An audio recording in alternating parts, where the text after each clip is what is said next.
सुप्रभात, मेरा नाम गीता जोशी है। मैं होलीफेथ स्कूल की कक्षा 8 की छात्रा हूँ। आज मैं अपना हिंदी का परियोजना कार्य आपके सामने प्रस्तुत करने जा रही हूँ, जिसका विषय है विशेषण। सबसे पहले विशेषण किसे कहते हैं?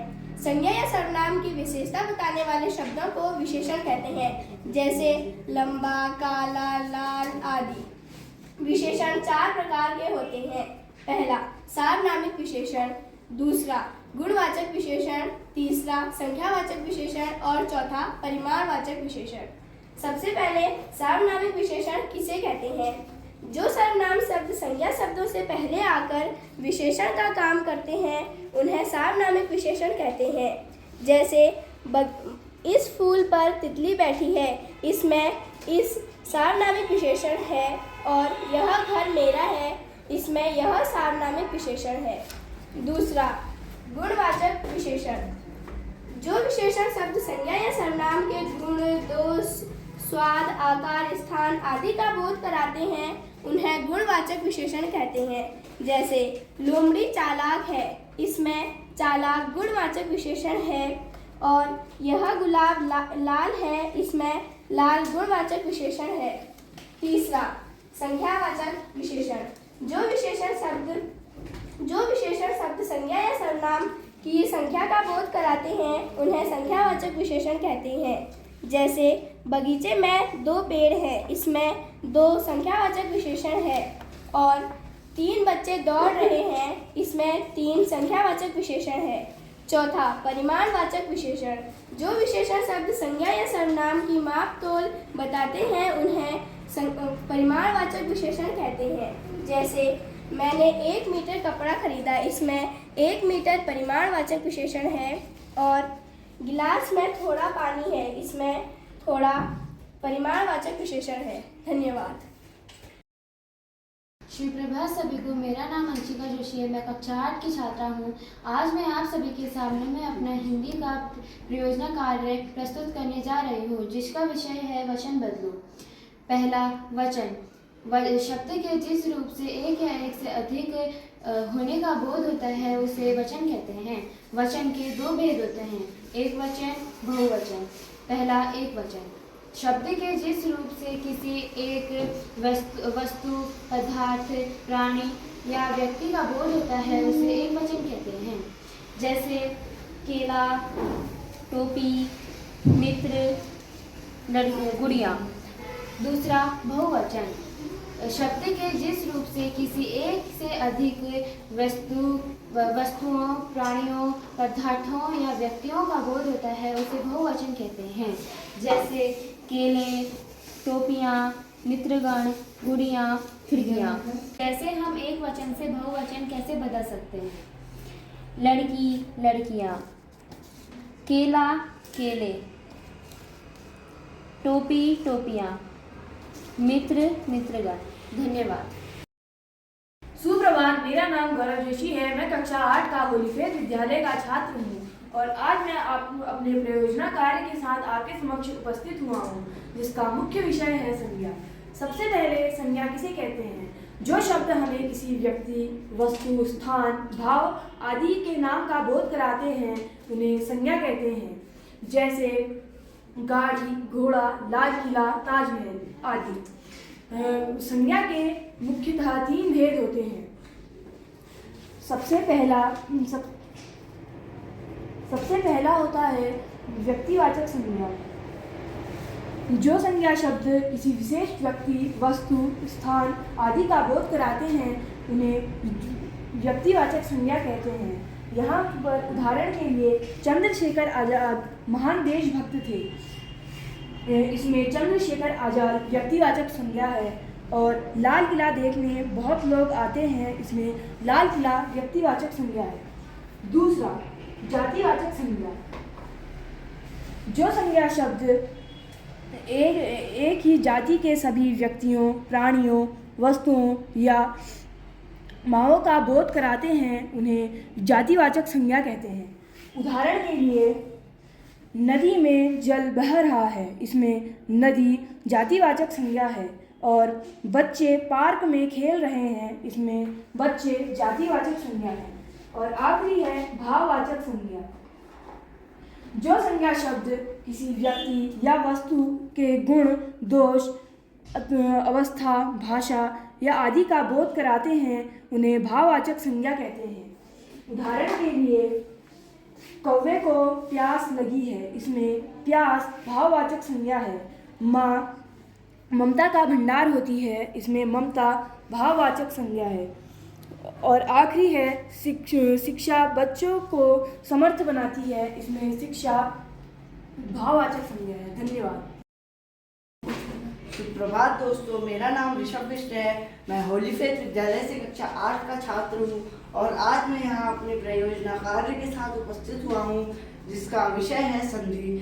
शुरू में हमारे मन में यह सवाल उठता है कि संधि कहते किसे हैं। दो वर्णों के निकट होने पर उनके परस्पर मेल से जो विकार उत्पन्न होता है उसे संधि कहते हैं। संधि के 3 भेद होते हैं। सबसे पहला स्वर संधि।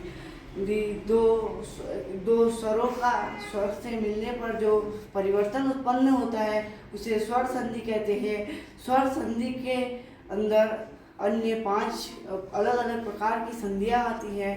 दीर्घ संधि, गुण संधि, यड़ संधि, वृद्धि संधि और अयादि संधि। इसके बाद जो होती है व्यंजन संधि। किसी व्यंजन के स्वर या अथवा व्यंजन के साथ मिलने पर जो परिवर्तन होता है उसे व्यंजन संधि कहते हैं। इसके अलावा विसर्ग संधि होती है। किसी विसर्ग का स्वर अथवा व्यंजन से मेल के बाद जो परिवर्तन होता है उसे विसर्ग संधि कहते हैं। यहाँ हमारे पास संधि को और बेहतरीन तरीके से समझने के लिए कुछ उदाहरण हैं। इसमें सबसे पहला है हिम धन अंशु। हिम को अगर अंशु के साथ जोड़ें तो वो हिमांशु हो जाता है।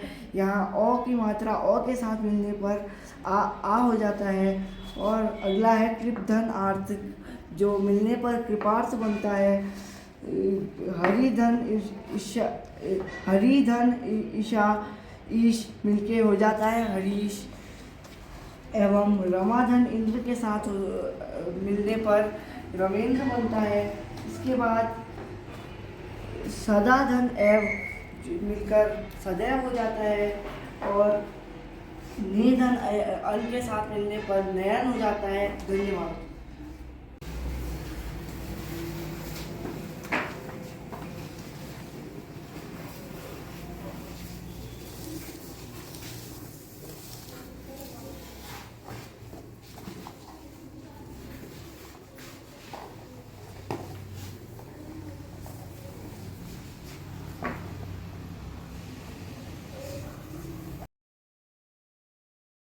सुप्रभात सभी को। मेरा नाम नेहा पांडे है। मैं कक्षा 7 की छात्र हूँ। आज मैं यहाँ अपना हिंदी का प्रयोजना कार्य प्रस्तुत करने जा रही हूँ। मेरा विषय है लिंग।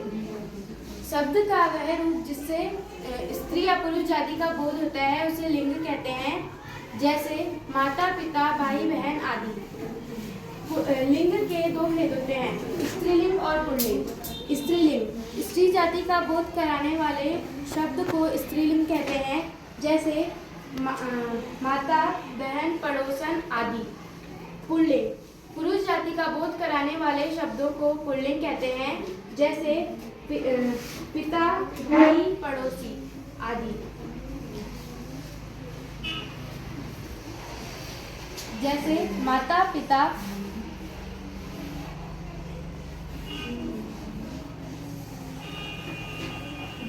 शेर, शेरनी, भाई, बहन। Thank you. सुप्रभात, मेरा नाम मीनाक्षी जोशी है। मैं कक्षा 7 की छात्रा हूँ। आज मैं अपने हिंदी का प्रयोजना कार्य प्रस्तुत करने जा रही हूँ जिसका शीर्षक है वचन। वचन किसे कहते हैं? शब्द के जिस रूप से उसके एक या एक से अधिक होने का बोध हो उसे वचन कहते हैं, जैसे पुस्तक, पुस्तकें आदि। वचन के 2 भेद होते हैं, एक वचन, बहुवचन। पहला एक वचन।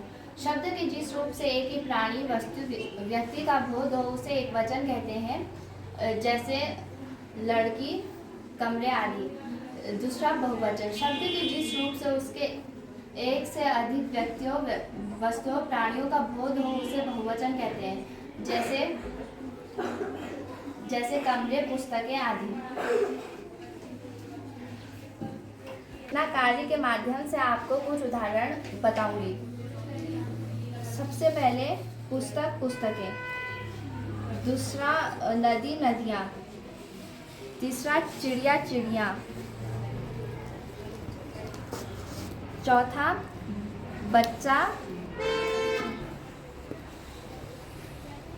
बच्चे। धन्यवाद।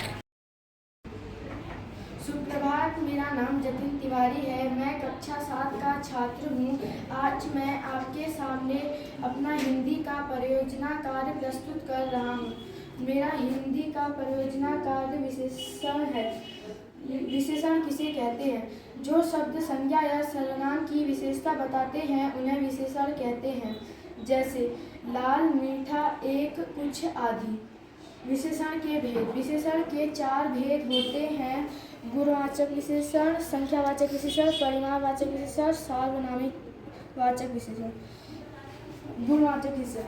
जो शब्द संज्ञा या सर्वनाम के गुण बताते हैं उन्हें गुणवाचक विशेषण कहते हैं।